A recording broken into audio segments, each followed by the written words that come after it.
Ladies and gentlemen, black male order bride was rejected for her color until everything changed when a millionaire farmer saw her as his perfect match.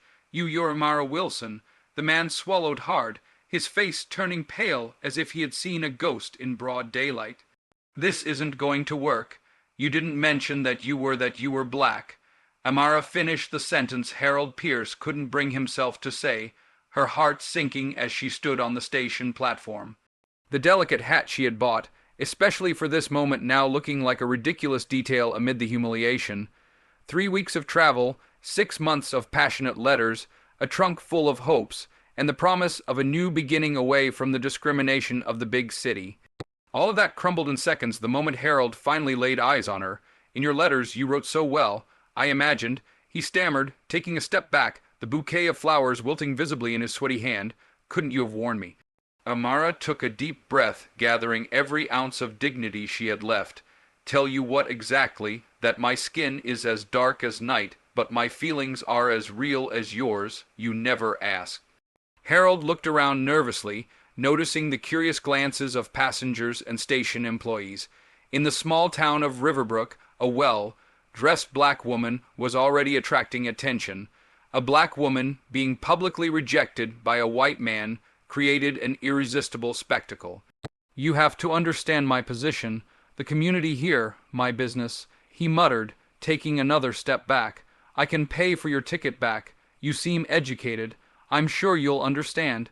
Amara felt a chill run down her spine, not from sadness, but from a controlled anger that simmered silently. In his letters, Harold had written about the lonely heart of a 45-year-old widower who longed for companionship, understanding, and a new chance at love. At no point did he mention that this heart had a color preference.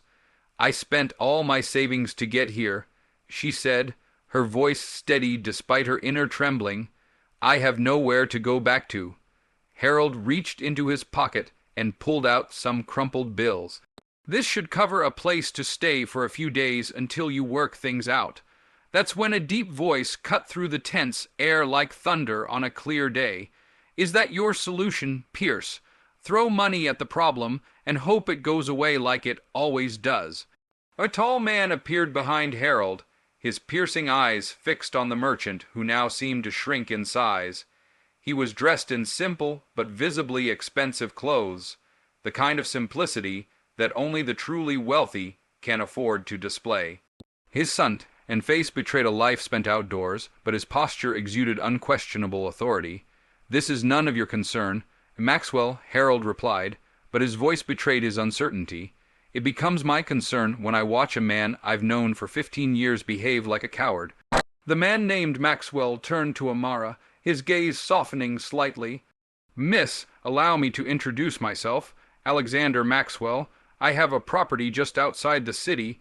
Amara nodded stiffly, suspicious. From experience, she knew that kindness from strangers often came with a hidden price. "If I may be so bold," Alexander continued, "I offer you lodging at my home until you decide your next course of action.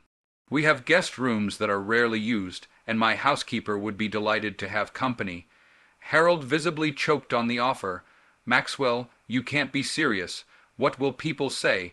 Alexander smiled, a cold smile that didn't reach his eyes. "The same people who do business with me every day.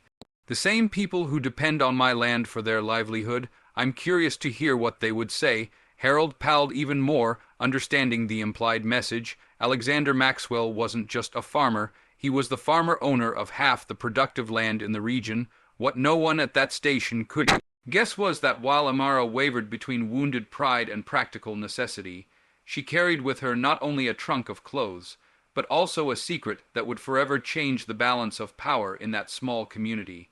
A secret that would make Harold Pierce bitterly regret the day he decided that skin color determined a person's worth. If this story of prejudice and dignity touched your heart, don't forget to subscribe to the channel to find out how a humiliating rejection would become the catalyst for a turnaround that no one would ever forget. The Maxwell estate was not just a farm on the outskirts, as its owner had modestly described it. It was a stately Victorian mansion surrounded by acres of thriving plantations and lush pastures where thoroughbred horses grazed peacefully. As Alexander's carriage passed through the ornate gates, Amara felt simultaneously impressed and suspicious. People here aren't used to differences, Alexander explained as he pointed to the main house. Riverbrook was founded by traditional families who remain conveniently stuck in the past. Harold Pierce is just a symptom of a deeper disease. The housekeeper, Mrs. Foster, a middle-aged woman with kind eyes and a stiff posture, greeted Amara with professional courtesy. If she was surprised by the presence of a black guest, she didn't show it. "I've prepared the blue room, the one with the best view of the garden," she said, leading Amara through hallways decorated with priceless paintings and antiques. At dinner that evening, served in the imposing dining room, Alexander explained his history. The son of a banker from the North and a teacher who had embraced abolitionist causes, he had inherited not only a fortune, but also strict principles about equality. When he moved to Riverbrook 15 years earlier, he had been regarded as eccentric, too rich to be ostracized, but too different to be completely accepted. "And what is your story, Miss Wilson?" he finally asked after describing the businesses he ran. "Your letters must have impressed Harold for him to extend such a formal invitation." Amara hesitated, but something about Alexander's direct manner inspired confidence. "I'm a teacher. I was a teacher in Boston. I taught literature and history at a school for girls of color. When the school closed due to lack of funds, I realized I needed to start over somewhere else." What Amara didn't mention was the real reason behind her letters, the unexpected inheritance from her grandfather, a man who had spent his entire life as a butler for a wealthy family, an inheritance that included not only carefully saved gold coins, but also ancient documents that could change the fate of certain lands in the Riverbrook region. Documents she had hidden in a false bottom of her trunk. In the days that followed, Alexander gave Amara something rare, space to think. The mansion's library was a treasure trove of knowledge, and she immersed herself in books on local history, geography, and the laws of the region. When asked about her interests, she would simply smile and say she was broadening her horizons. A week after her arrival, news of her presence had spread throughout the small town. Visits to the Maxwell mansion suddenly increased. Curious neighbors, merchants' wives, even the local reverend, all suddenly remembering urgent matters to discuss with Alexander. "Just look at that," Alexander muttered during afternoon tea after a particularly obvious delegation had left. "You've become the local attraction without even setting foot in town." Amara smiled bitterly. "I've always been an attraction, Mr. Maxwell. The difference is that now I have a porcelain teacup in my hand while I'm being watched." It was during one of these visits that Harold Pierce finally worked up the courage to show up. He arrived unannounced, hat in hand, his face a mask of false concern. "Maxwell," he greeted nervously, "I just came to see if Miss Wilson is comfortable." "Absolutely delighted," Alexander replied dryly. "Why don't you ask her personally?" Harold's face paled as Amara entered the room, wearing one of the elegant dresses Mrs.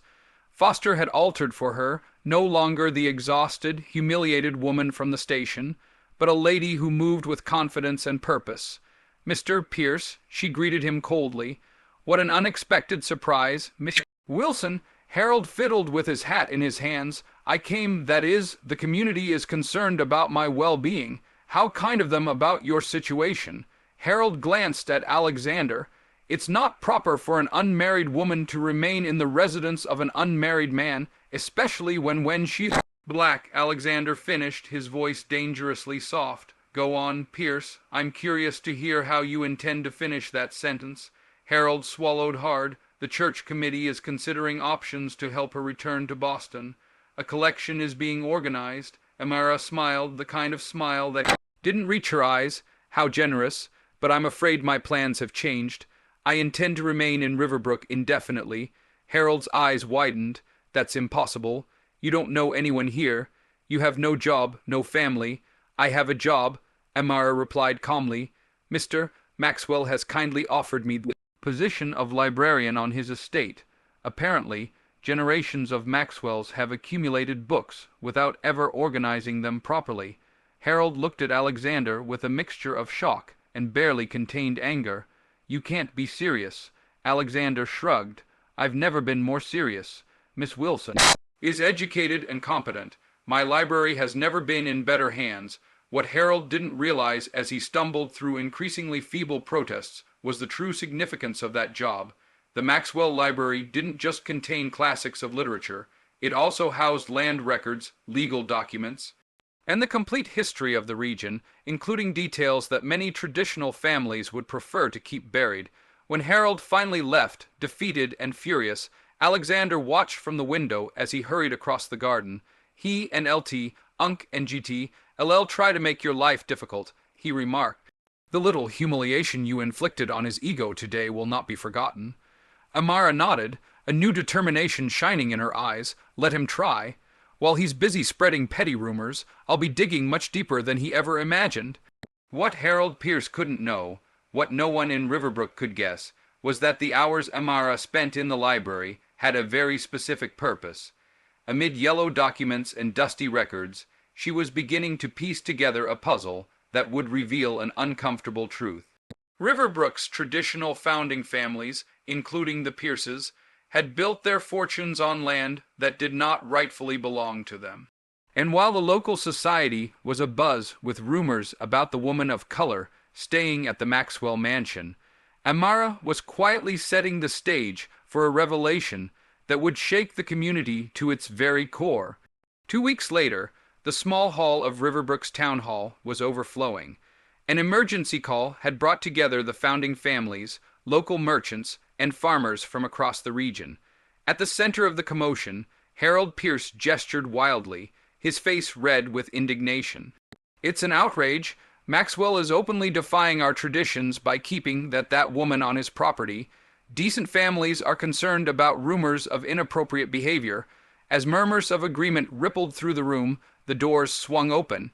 Alexander Maxwell entered calmly, followed by Amara Wilson, who walked with the dignity of a queen. An uncomfortable silence fell over the room.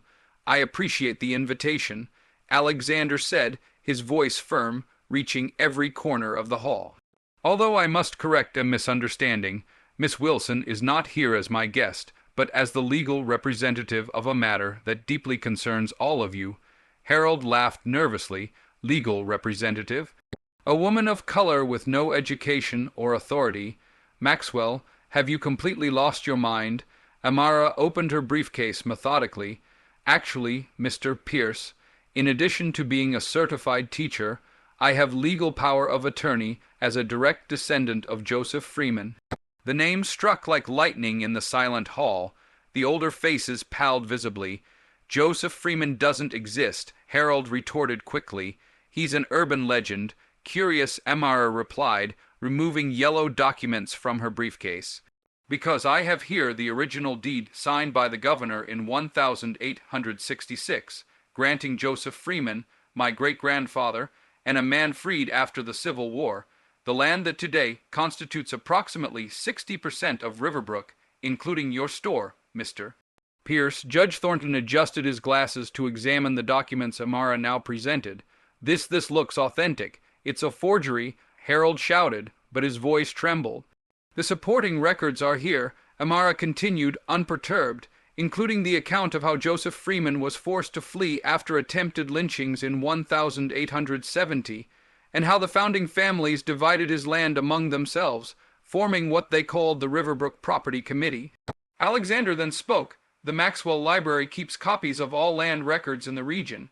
Curious how the specific 1870 to 1872 session was missing until Miss Wilson found cross-references in other documents.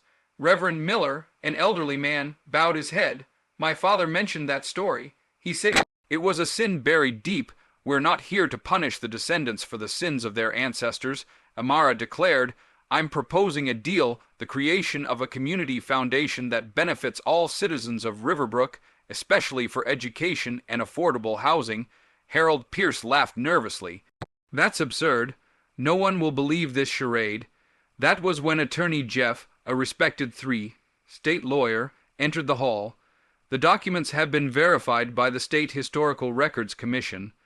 They are authentic, and I am pleased to inform you that the lawsuit has been formally filed. The hall erupted in raised voices. Amid the confusion, Harold lunged furiously toward Amara. You planned this from the beginning, he hissed. That's what you were hiding in your letters. Amara remained calm. No, Mr. Pierce, in the letters, I was just a lonely woman seeking companionship. It was your... Immediate rejection of me when you saw me that made me realize what kind of man you really were, the kind of man who would judge my great grandfather for the same reason you judged me, solely because of the color of our skin. You're going to ruin us, he muttered pale. No, she replied softly. I'm going to right a historical wrong in the fairest way possible for everyone.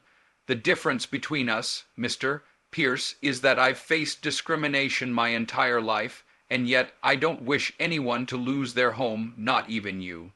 As Harold Pierce collapsed into a chair defeated, the city council withdrew to deliberate on Amara's proposal. Alexander approached her, admiration evident in his gaze. You could have demanded everything, he said softly. And made myself just like those who stole from my great-grandfather, she replied. Justice isn't revenge, Alexander, it's restoration.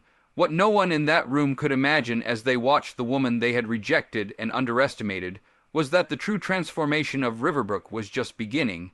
The message that would echo through the corridors of power for generations come would not be about a woman who came to destroy, but about one who, even when wounded, chose to rebuild with dignity and vision.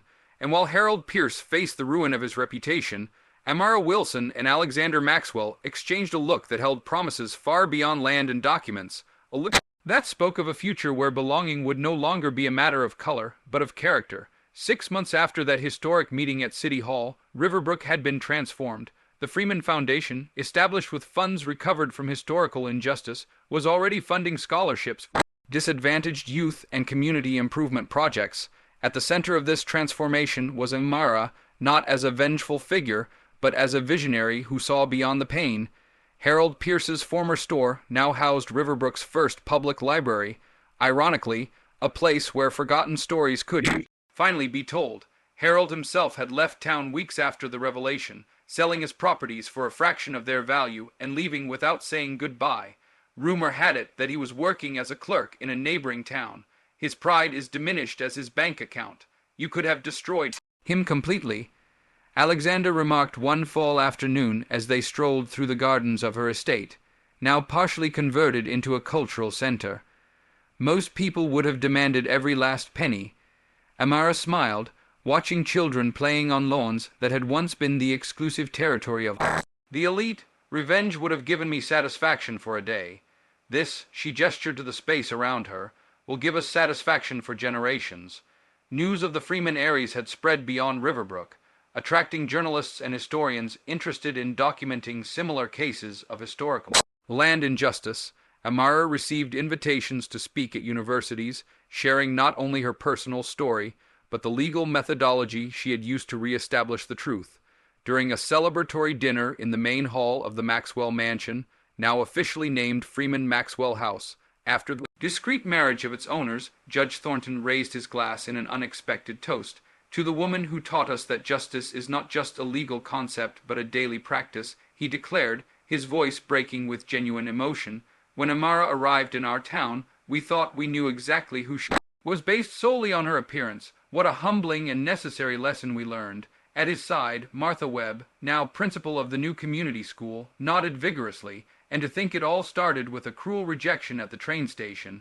Alexander took Amara's hand in his the best decision Harold Pierce ever made was to reject you, he murmured with a smile, although I doubt he would agree.